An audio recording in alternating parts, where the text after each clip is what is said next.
Olá, a paz e a graça do nosso Senhor a todos vocês. Hoje no programa Semear contamos com 2 participantes, também comemorando o mês da mulher, né? Nada melhor do que uma apóstola aqui conosco. Então hoje a apóstola Tina. Bem-vinda, apóstola. Obrigada por mais uma vez estar aqui junto conosco. Amém. É um prazer estar aqui novamente, né? E representar tantas mulheres aí, né? É um prazer também. Que Deus nos abençoe aqui nesse programa. Muito obrigada. Amém. E também contando aqui com o irmão José Eloy, que é líder do Ministério de Jovens, né? Sim. O grupo de jovens do Ministério Adoração Chamas do Espírito Santo. Amém. Glória a Deus. É um prazer estar aqui junto hoje novamente, mais um dia. E esperamos ser o início de muitas, né? Em nome de Jesus. Amém. José Eloy também nosso parceiro aqui do programa. Muito obrigada pela tua presença aqui conosco, José Eloy. Então vamos começar, então, apóstola. Hoje um programa especial, vamos falar sobre milagres. Amém. O que seria um milagre?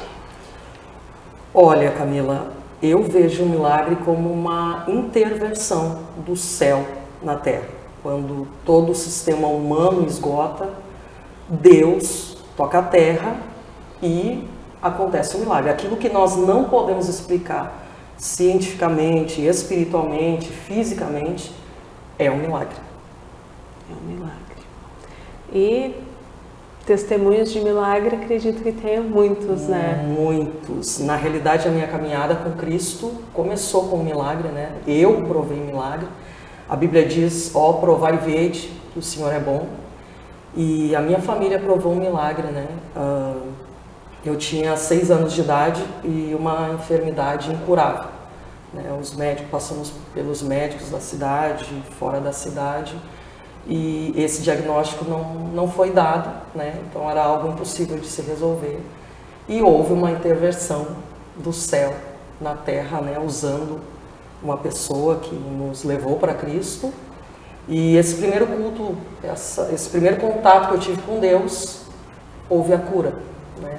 Nunca mais os sintomas, nunca mais nada, né? Então eu digo que tudo começou por essa intervenção do céu na terra, tocando a minha vida. Ali houve a conversão dos meus pais, né? Depois, lá com 6 anos depois, aí tive uma experiência mais real com Cristo, né?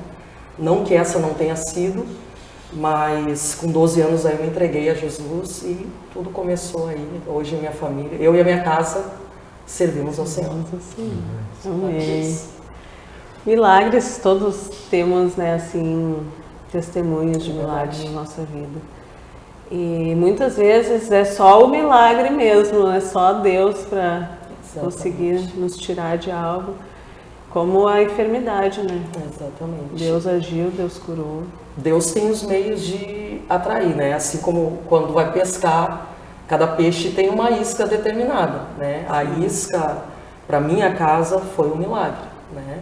Quantos talvez aí vão nos ouvir precisam dessa intervenção? E eu digo que acontece hoje milagres, né, Camila? Glória a Deus. E você, mano? Conta um milagre aí para nós. Olha, eu acho que, como o apóstolo disse assim, né? Os milagres acontecem muitas vezes, acontece através de nós ou em nós, né?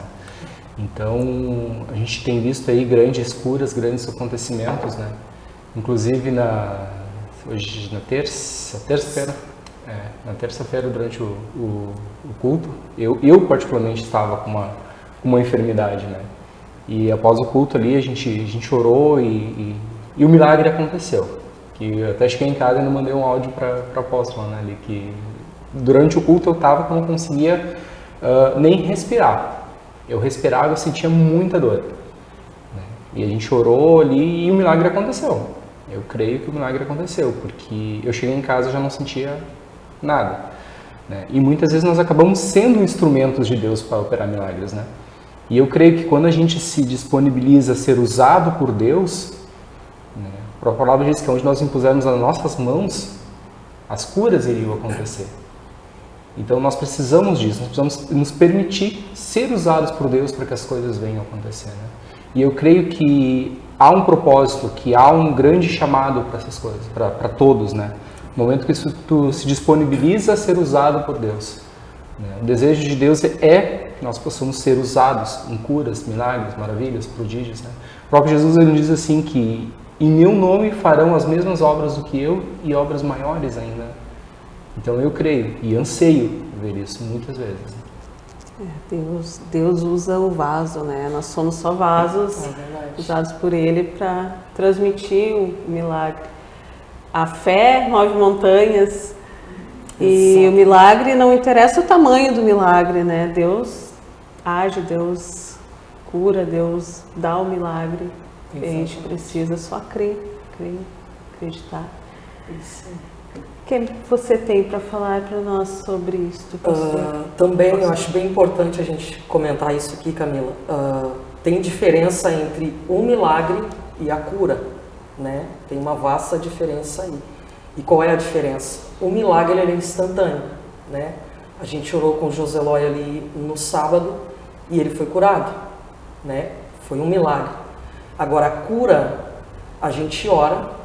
Pode ser com imposição de mãos ou não, via áudio, isso acontece muito comigo, porque às vezes eu não posso estar no lugar, mas o áudio vai. E a pessoa ali, um mês depois, passa o testemunho. Não aconteceu, a fé da pessoa foi gerada, né? Eu costumo sempre usar a palavra de Deus, porque a Bíblia diz que a fé vem pelo ouvir, e o ouvir a palavra de Deus. Então, quando eu ouço os testemunhos, como aqui, Marcos capítulo 5 está falando de 2 grandes milagres aqui. A filha de Jairo que faleceu e a mulher do fluxo de sangue, né? Jesus estava com uma multidão ali, Jairo interrompeu essa multidão, furou essa multidão, disse: Jesus, vem, a minha filha precisa de um milagre. Até então ele sabia que ela estava doente, né? Mas, na realidade, no caminho, a mulher do fluxo aconteceu ali que ela já saiu de casa dizendo: eu vou ser curada. Se tão somente isso já era fé, então ela ouviu falar do que Jesus estava fazendo, né? Entre a Judéia e a Galileia ali os milagres aconteciam. Então ela ouviu falar: esse cara transporta algo, né? Então, debaixo dessa palavra, do que ela ouviu de testemunho que cercaram ela, ela foi com essa fé: eu vou ser curada. Se eu tão somente tocar, eu vou ser curada. Tem gente que chega assim no culto. Daí acontece um milagre na hora, né? Mas tem gente que precisa ouvir a palavra, degustar a palavra e gerar fé para o milagre vir. Isso é uma cura. A cura ela pode ser processual. Eu recebo hoje ela, eu vou sentindo que os sintomas da enfermidade já vão desaparecendo gradualmente. O milagre não. Tocou ou liberou a palavra, acontece o milagre, né? Então, aí tem diferença. Às vezes as pessoas, a gente ora, a pessoa acha: eu não recebi. Recebeu a tua cura, né? Ela vai ser processual, vai estar acontecendo, a gente não percebe, que é nem a semente na terra, a gente coloca a semente na terra. Mas quem vai dar o crescimento é o Deus que toca a terra, né? Então a gente não percebe o crescimento, a não ser que a gente vai colocar ali a sementinha do feijão no algodão, esse experimento que todo mundo já fez, né? E ficar o nariz cuidando ali. Mas mesmo assim, cresce e a gente não percebe, né? Assim é a cura. E o milagre, ele é instantâneo, né? Como aconteceu com a mulher do fluxo, foi instantâneo. A Bíblia diz que estancou o sangue na hora em que ela tocou, né? Ela tirou de Jesus a cura, né? Então tem essa diferença. Não deixe de crer. Creia, porque de alguma maneira o Senhor está desenvolvendo a sua fé. Assim como a sementinha, quando é plantada, tem que ser regada, né? Sim. A cura também processual é as etapas. Tu tem que continuar crendo, continuar alimentando aquela fé, crendo que Deus está agindo. Não só receber: não aconteceu, não vai acontecer mais. Tem que dar o alimento, né? Exatamente. E o alimento vem de Deus. Exatamente. A fé sempre junto. Com certeza. A fé, ela é também processual, ela vai crescendo, né? Conforme eu vou me dedicando na palavra, em saber de Deus o que Ele pode fazer mesmo. Se Ele fez uma vez, Ele pode repetir de novo, né? E Deus já fez muitas coisas uma vez, né? Que Ele pode repetir, certamente. Joselói, como que é essa questão da fé com os jovens? Camila, tu sabe que isso, a juventude de hoje, a gente diz assim que eles são muito imediatistas, né? Muito instantâneos. Sim. A geração micro-ondas que a gente fala, né? Eles querem tudo para ontem. E a gente tem trabalhado, tem buscado todos os encontros dos jovens, a gente tem buscado amadurecer isso neles. Que eles venham respeitar, que eles venham trabalhar no tempo de Deus. Né? Muitas vezes a gente acha, como o apóstolo falou ali, a gente acha que a cura não aconteceu, que a fé não é fraca, é pouca. Não. A palavra vai nos dizer assim que nós devemos, aquele que precisa de fé, que peça. Né? Que peça para que seja aumentada a fé.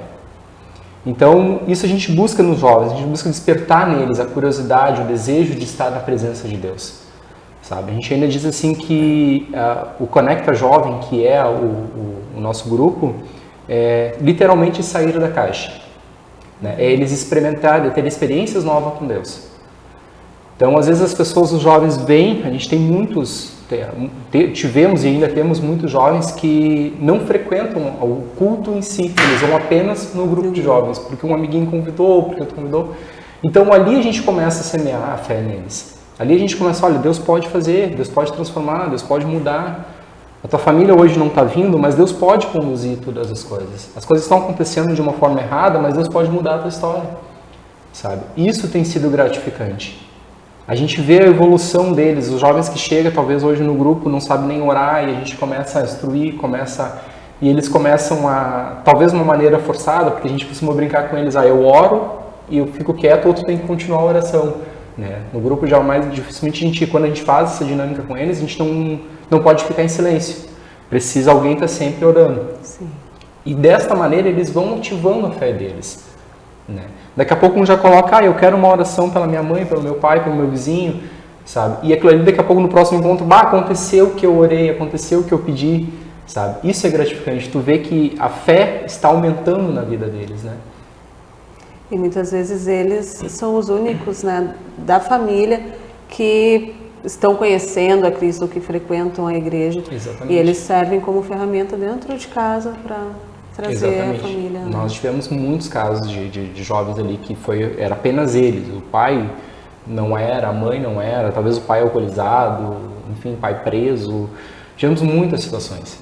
Né? E através dali, já tivemos família que o jovem começou e a família começou a vir, sabe? Através da vida dele realmente, né?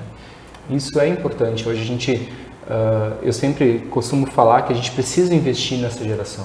A gente precisa dar uma atenção para essa geração. Sim. Né? Desde criança até o adulto ali, né? É onde começa todas as coisas. Então, se tu não dá uma atenção, né? Muitas vezes durante os avisos do culto eu acabo falando, se nós pais não dermos uma atenção específica para nossos filhos nessa idade, o mundo lá fora vai oferecer. E se o mundo lá fora oferecer algo, vai ser muito mais difícil tu corrigir depois. Sim. Né? Vai ser mais difícil tu trazer ele para Cristo. Então tu precisa já trazer desde agora, para que com o passar do tempo ele não vai se desviar conforme a palavra nos diz, do que tu deixar ele se desviar e depois tu querer trazer ele. É mais complicado o processo. E muitas vezes esses que não são de família cristã não têm um apoio em casa familiar, né? Então acaba enxergando o líder ou até os colegas de grupo como exemplos para eles, né? É verdade. Assim, a fase da adolescência, eles são muito carentes de atenção. Exatamente. Então o grupo de jovens é maravilhoso, isso é algo assim realmente para acolher, né? Para honra e glória do Senhor, aí o nosso já está com 1 ano e meio já em atividade, né? Um grupo recente, né? Mas nós temos conseguido, eu creio que, eu não sei se a visão da apóstola é mesmo, mas durante a minha, assim, eu acho que a gente tem alcançado as expectativas, sabe? Porque a gente tem visto no dia a dia, talvez seja um trabalho de formiguinho, um trabalho moroso, mas a gente tem visto no dia a dia o crescimento deles espiritualmente, sabe? Testemunhos de pais falando, meu filho não orava, hoje ele pede para orar, meu filho não buscava, hoje ele quer buscar, sabe? Eu estava ruim em casa e meu filho disse, vem cá que eu oro por ti, sabe? Então a gente tem visto isso. Isso, para honra e glória do Senhor, é gratificante, sabe? É tu saber que teu trabalho realmente está fazendo efeito, está surtindo efeito, sabe? E eu vou te dizer assim, não é fácil. Não é. Mas Nós vamos encerrar aqui então nosso primeiro bloco. Já voltamos mais com a apóstola Tina e nosso irmão Joselói.